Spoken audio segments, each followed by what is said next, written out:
Hey there, how you doing, Michaela? Hello, how are you? Good, how you doing today? Good. As you can tell, things look relatively normal, so that's a good thing. Great, so the hairstylist did you right, huh? Yeah, it was a time. But yes, thankfully, it all looks pretty normal now, and we're good to go. Well, that's good to hear. That's a nice contrast on the front and the side there. That's pretty cool. Yeah, that was part of the issue. I had blonde here before, and I was trying to do kind of just a I'd never done red before, and I wasn't trying to go red, and I wasn't trying to do orange. I was just trying to find like a nice balance between the two. And then when she put it on, it kind of came out pink, and I was like, well, that's not what we're trying to do. So I was like, never mind. Let's just make it darker, make it normal, make it normal. So yeah, we made it normal. But yeah, that was kind of the deal. This was kind of all a light, weird orangish pink about 2 hours ago. So yeah. Well, they fixed you up just right, thankfully, and just in time, too. Yes, indeed. So yeah, we're ready to go. So whenever you are set, we can get into it. Yeah, sure. All right, let me just do a little intro. Welcome. We are doing another exclusive Jazzy Mag interview here, this time with Jessie Flower, also known as Michaela Jill Murphy. You may know her better as the voice of Toph Beifong on the greatest animated series of the 2000s, Avatar the Last Airbender. How you doing today, Michaela? I'm doing pretty great. How are you doing? Doing well. Now, the first question I got for you is you started the role at a pretty young age, huh, of Toph Bei Fong. How old were you? I was 12 in season 2 and then 13 in season 3. Wow. Okay. So, what was the process of getting the role of Toph? How did you get that? Yeah, I mean, there's a little bit of luck involved, of course, with anything in entertainment and arts and that sort of thing. But I had been working in voiceovers for about 5 years, and I was mainly doing additional voices, background voices, that sort of thing for live action and animated, movies and series. And then I actually got an audition to voice Meg in season 1 of Avatar.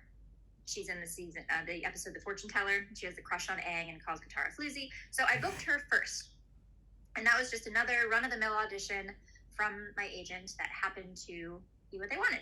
And at the time, Mike and Brian were already thinking of making Toph a female because before they kind of had her as like a Bolin-esque kind of bro-y type of character. Hmm. And apparently, when I came into the room, they were like, "Hey, I think that might be our Toph." And so Giancarlo, one of the directors, told me that I kind of helped persuade them towards my direction, apparently. And yeah, so that's kind of how it happened in one sense. They did send out an audition for me. I guess a couple months later. I didn't really keep track of the timeline of all that, but yeah, then I sent in my audition. They loved it, and here we are. Wow, that's awesome. How much would you say you yourself are like Toph? Now, I know every actor probably gets this question with their most iconic roles, but I would like to know from your perspective. Yeah, just like my favorite character of like the whole series. Yeah, like, or how much are you like Toph? Like you yourself, how much are you alike with her? Would you say? Gotcha. Sorry. The audio clipped for 1 second, so I didn't hear what you said, and I was like, "Wait, did I hear that right?" My Um, bad. yeah, I am actually very similar to Top. I feel like a lot of characters in the voiceover realm actually are similar to their characters, even though that seems unlikely because it's like, wait, that's an animated person. Why? How could they be similar? But I think there is a lot of weird, weird similarity, especially with the Avatar cast. I'm very stubborn, very opinionated. I definitely have my moments where I think I can do everything by myself, and I don't need anybody to help me. And I'm going to run away from home and do it all alone. And definitely have kind of that bullish nature in my capacity. And also my co-stars, I feel like are very similar to their characters. I feel like Jack Hmm. is very Sokka like. Olivia is very Ty Lee. I mean, it's just very funny kind of how that works out, because Mike and Brian wrote these characters, before they cast us. So it's just kind of funny how that lines up. But yes, I would say that I'm actually very like Toph. And you know what? Maybe when I retire, I too will return to the swamps and be with the badger moles. The true earthbenders, the OGs. Yeah. Wow, that's great. And now my favorite episode of the show was the Great Library, the one in the desert with the sand. And Toph never goes into the library, but I want to know, what are some good memories or just any memories from that episode? Like, do you remember that process, or what do you remember about that? And it's interesting because they recorded some of the episodes, in different orders, right? So sometimes we would come in and we wouldn't have any visuals. Sometimes we would have some of the scene kind of animated already and we would get to watch along. It just really depended. So with the library episode, I didn't really get to see the whole thing play out, right? I usually just kind of cut to my lines.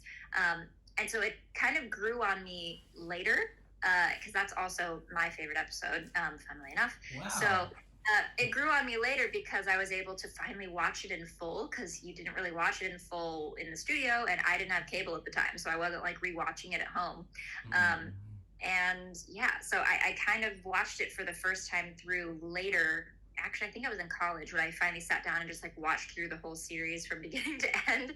And I was like, that's a gorgeous episode. The owl is so creepy but beautiful, and Toph's jokes are hilarious, and it's just like a whole great episode. So yeah, at the time I wasn't really aware of how cool of an episode it was. I thought that it was a little heartbreaking that she couldn't save Appa and the gang. So I got to have my first little heartfelt moment of like, I'm sorry, Appa, and I'm like holding up the entire gang in the library. I think I made the right choice, but yeah, I didn't really love it until later because I didn't get to see it. Wow, that's crazy. I just remember the ending visual with the library coming down. Toph just has to let it go. Yeah. Just like symbolizes everybody just had to let go and take the loss in that episode. Yep. You had mentioned a lot of people in the cast are similar to their characters. Is Dante Bosco as broody as Zuko? Yeah, in his own way. I would say he's not as angsty. He's been around for a second in the industry and had lots of experience. He's grown up a little bit, so maybe he doesn't have as much of the teen angst going on. But he's definitely as like just like a presence of like poise. I don't know how to like say it, but he's very poetic. He has his own like poetry lounge that he founded, and he's into music and breakdancing, and so he's a very like artsy guy. So I feel like there's lots of like vibes happening, and he's just like there to feel the vibes, you know what I mean? So if you just turn the angst into like artsy bro, that's kind of where he lives. But he definitely has got the swagger thing going on. I mean, he would show up on like his motorcycle with like his leather jacket on and be like, hey guys, sorry I'm a few minutes late or whatever. And I was just like, yeah, that's fitting. So funny. God, I could only imagine that voice saying that with that.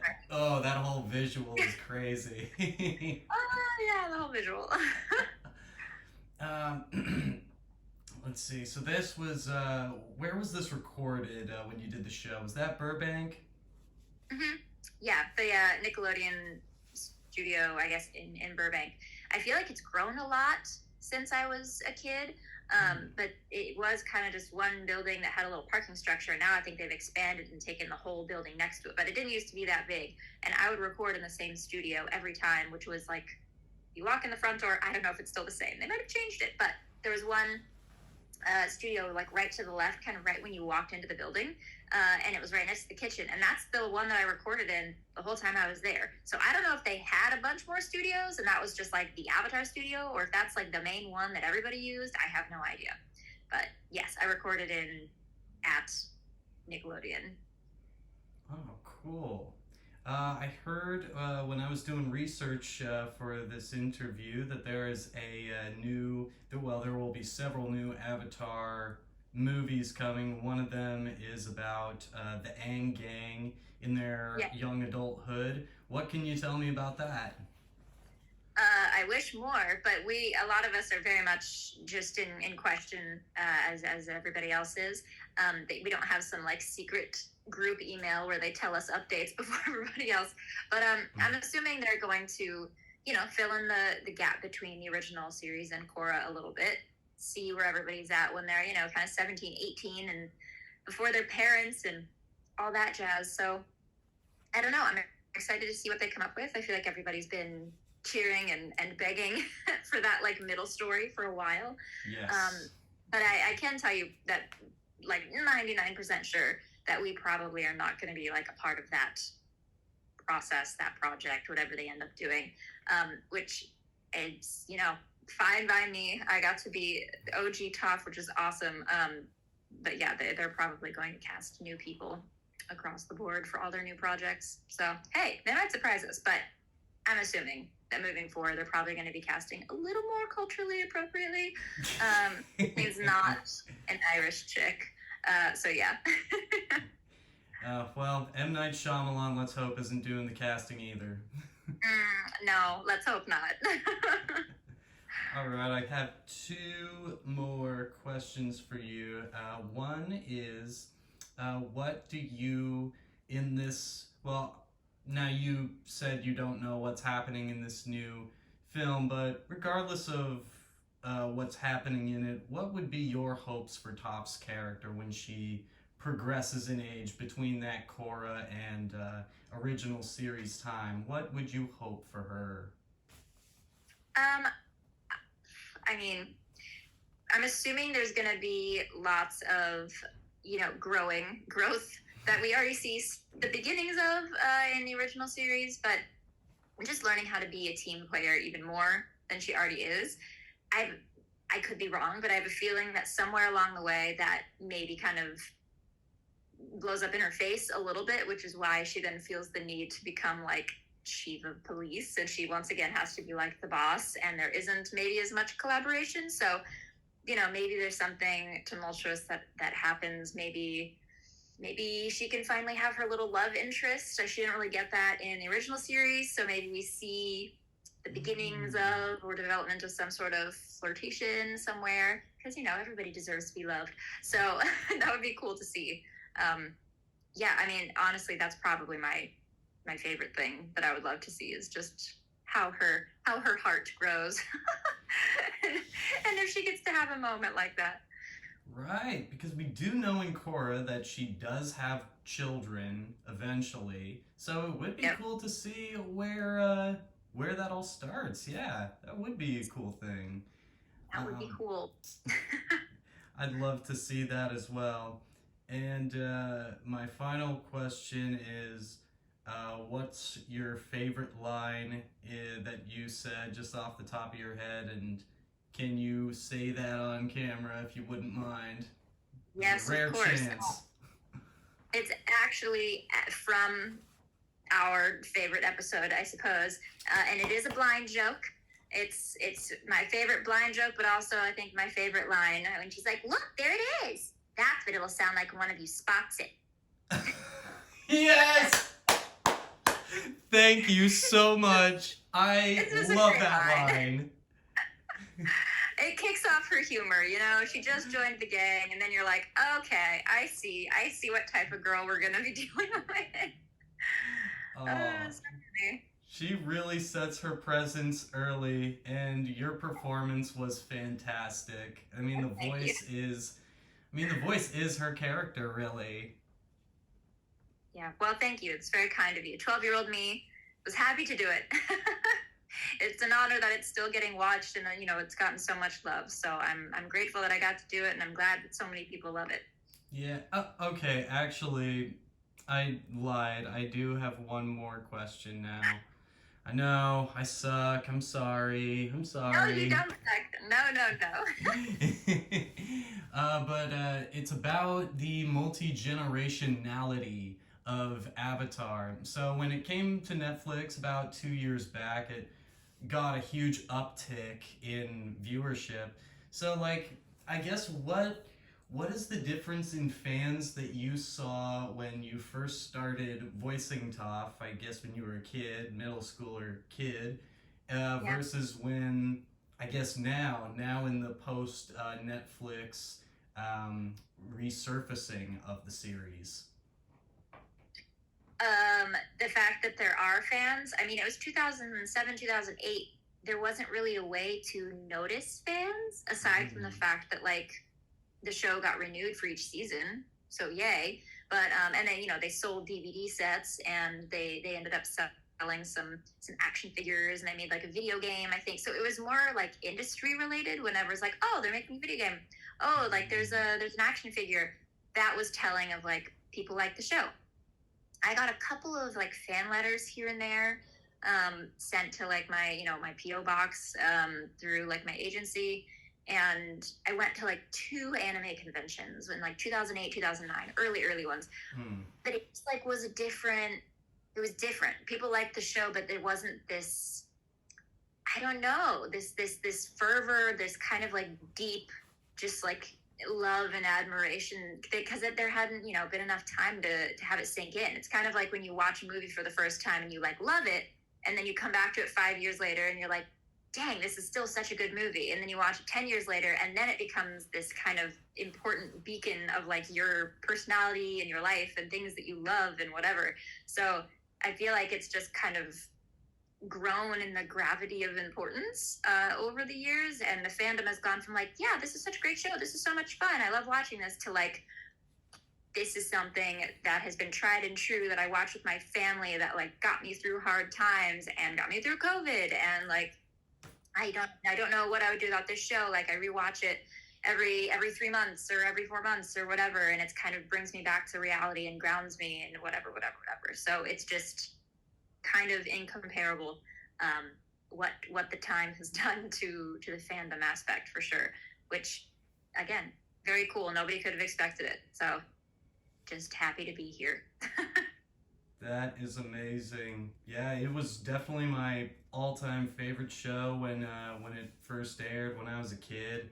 I watched it when it was on TV, and then when it came back, I showed my my now girlfriend the show as well. She loved it. She had never seen it, so it really is something special that had kind of ties those binds, Yeah. between fans. So you should be very proud of what you've done, your work. Oh, thank you. I'm glad to have done it. Of course. She is the greatest earthbender in the world, and don't you Dunderheads ever forget it. This is Michaela Jill Murphy / Jessie Flower. Anything you'd like to leave the people with before we're off here? I'm on social media, of course, as everybody under the sun is these days, but I'm on Instagram at Michaela Mostly. On TikTok, Michaela Jill Murphy. I don't do Twitter so much, and Twitter's not so popular right now, so that works. And then I'm actually part of a new app called Hypespace, where we have challenge-based kind of little entries, and there's an Avatar acting challenge going on during November, so you can kind of reenact your favorite little scene. It's just like 30 seconds or less, super short and sweet, but you can win some cash or just do it for fun. And if you are in the top 3 winners, then you can also hang out with me, and we can all watch one of our favorite episodes all together and just hang out and like talk about Avatar and geek out. So yeah, that's pretty much it. Oh, and obviously, keep your knees high, Twinkle Toes. Thank you so much. You're Thank you welcome. for coming on, Michaela. You were a wonderful time, and everyone stay tuned to jazzymag.net for the coming article. Have a good one, Michaela. Have a great night. Nice to meet you. Of course. Thank you for being so flexible with the timing again. Sorry that it was a chaotic day. Not a problem. I appreciate so much that you made the time, period. This is awesome. Of course. All right. Well, it was nice to meet you. Sloan, yes? I'm Yes. assuming that's you. Okay, good. Well, have a good one, and feel free to email / like tag whenever like the interview is live, and I can try to like share it on my story and stuff like that. Gotcha. Thank you so much. I'll be sure to do it. Have a great night. Thank you. You too. Bye.